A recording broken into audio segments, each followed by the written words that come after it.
मित्रांनो, तुम्हीही कधीतरी गुलाबी साडी, शेकी शेकी, सुंदरी आणि आत्ताच आलेलं लाल बांगडी गाणं नक्की ऐकलं असेल व या गाण्यांवरून तुम्हाला कळलं असेल की मी कोणाबद्दल बोलतोय. हो, बरोबर ओळखलत. प्रसिद्ध मराठी पॉप गायक संजू राठोड, ज्याच्या गाण्यावर तुम्हालाही कधीतरी नाचावं वाटलं असेल. पण संजूचा झिरोपासून हिरो बनण्याचा प्रवास एवढा सोपा नव्हता. तर चला मग जाणून घेऊया पूर्ण स्टोरी. संजूचा जन्म 24 नोव्हेंबर 1998 ला जळगावच्या धानवड गावात एका हिंदू बंजारा कुटुंबात झाला. घरची परिस्थिती फार चांगली नव्हती. वडील शेती करायचे व आई गृहिणी होती. संजूला एक भाऊ व एक बहीण आहे. वडिलांनी कधीही मुलांना शिक्षण देण्यात कोणतीही कसर सोडली नव्हती. संजूने जळगावला मेकॅनिकल डिप्लोमा करण्यासाठी ऍडमिशन घेतले. पहिल्याच वर्षी त्याला एक मुलगी आवडली व दोघांना एकमेकांवर प्रेम झाले, जे बरेच दिवस टिकले. संजूने तिला लग्नाची मागणी घातल्यावर तो फक्त गावाकडे राहत असल्याने तिने नाकारले व दोघांचं नातं तुटलं.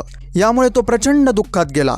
त्याच्या प्रेयसीला हनी सिंगचे गाणे खूप आवडायचे, म्हणून तो हनी सिंगचे गाणे ऐकू लागला व त्याची रॅप स्टाईल खूप आवडली, म्हणून त्याने रॅप गायक व्हायचे ठरवले.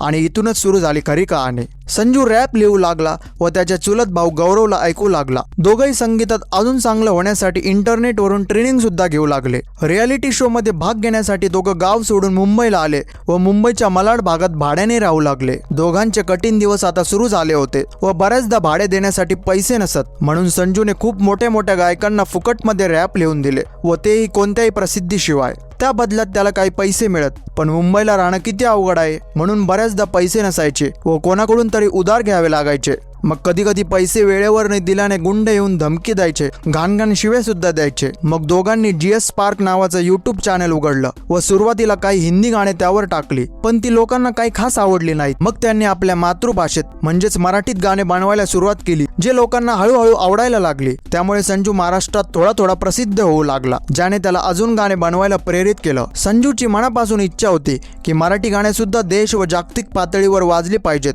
म्हणून तो लगातार मेहनत करू लागला व त्याने बरेच मराठी गाणे YouTubeवर टाकली, जसं की ती प्रेमात, बाप्पावाला गाणं, नारी तुझं रूप.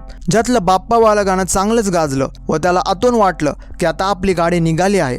मग त्याने डिंपल गाणं टाकलं, ज्याला सुद्धा चांगली प्रसिद्धी मिळाली. संजूची पुन्हा तीच तळमळ होती की मराठी गाणे सुद्धा सगळीकडे वाजली पाहिजेत. त्याचे नऊवारी व बुलेटवाली गाणं सुद्धा खूप वाजलं. पण अखेर संजूच्या मेहनतीला मोठं यश मिळालं. त्याने YouTubeवर टाकलेल्या गुलाबी साडी गाण्याने तर अख्ख्या जगात धुमाकूळ घातला. काश्मीर पासून ते कन्याकुमारी पर्यंत, तसेच मुंबई पासून ते लंडन पर्यंत सगळीकडेच हे गाणं वाजलं. या गाण्याने YouTube, Instagramवर अक्षरशः कहर केला.